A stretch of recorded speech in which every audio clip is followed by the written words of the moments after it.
First of all, what was your raffle prize that you won this evening? I got a Jurassic Park. I remember. Wow. Wow. Like little dinosaurs, pretty nifty. And what do you plan to do with that, Monica? Arrange things. That would probably be the best thing. Well, it is easier to destroy than create. That is true. How are you tonight, dear? Good. Good. And your raffle prize was? Oh God, I got lamb chop tap stick. She did. Hold on, I'm going to check her for those of you at home. I'm going to use it as a base for my lipstick. Cool. There you go, ladies and gentlemen. A base for your lipstick. Stop it. Tastes good. It's cherry flavor. Have we heard that? I got a yes and no zoo book. A yes and no zoo book. And that's K-N-O-W, not N-O. Because there's no such thing as a negative aspect to a yes and no book. Yeah, that's true. It only promotes knowledge in the grandest sense. Wouldn't you agree? I would agree wholeheartedly. What was your raffle prize? Getting into the light. It was a puzzle of some big, heavy, sweaty, muscular... Oh, come on, don't be afraid to say his name. I forgot his name. Brutus the Beefcake Barber? Brutus the Beefcake Barber. Or was it Brutus the Barber Beefcake? That's what it is. Brutus Barber Beefcake. Well, it's important because, I think he was, in fact, in the barber field before he did, in fact, decide to become a meat pastry. What was your raffle prize? Yellow Play-Doh, of course. Yellow Play-Doh? What do you plan to do with yellow Play-Doh? Anything I want to. Wow, Play-Doh's just that versatile, ladies and gentlemen. No, we're cool. All right. What was, in fact, your raffle prize, Cameron? What was, in fact, your raffle Don't pay prize any attention to the man behind the camera. My raffle prize this evening. Here, let me show you. Wow. There's nobody in the chair. Nobody in the chair. I don't want to look at you. Okay, I'm back. Love.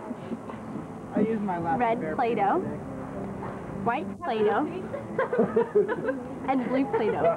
Cool. Red, white, blue. Seems like the American flag. You're going to make a flag? Plus, I got a free pen, Laughing Bear Production. That's right. First one to mention that. Computer stuff, and homemade bread. Although I have not received any homemade bread. Yes, this is. Thank you, there. But it ain't for a lack of trying. But I have received it in the past, and it was very delicious. So if you get a chance to get some homemade bread, I'm going to use this as my new commercial. Okay. I've noticed that, yeah. Laughing Bear Productions. Hey! You're going to mail her a check for 10%? Computer stuff, video stuff. Right, we've read the pen. Okay. 4th of July, Boy. This is 2 days after the 4th The of most July. interviewable person in America, I did. Oh, what your raffle prize was? The Nelson.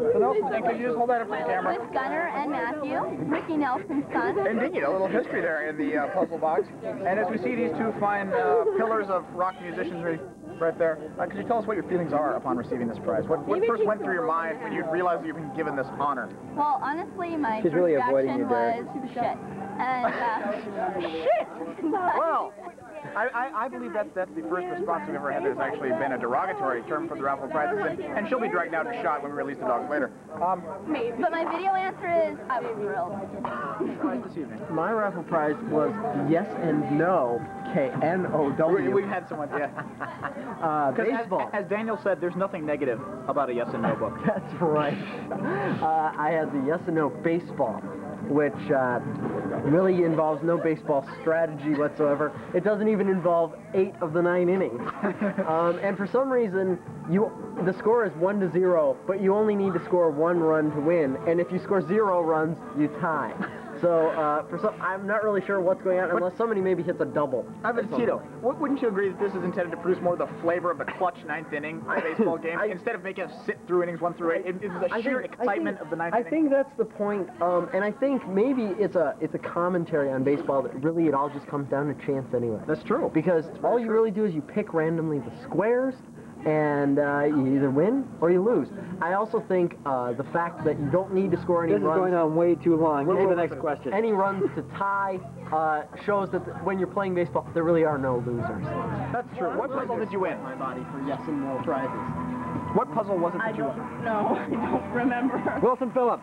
It was the most amazing Wilson Phillips puzzle. Truly. Would you say it is one of the better Wilson Phillips puzzles available on the market today? I've been waiting for this one. Well, sure. I was going to run out and buy it myself right after this party, but it was given to me. I think that just shows you that at Ryan's parties, everyone's a winner.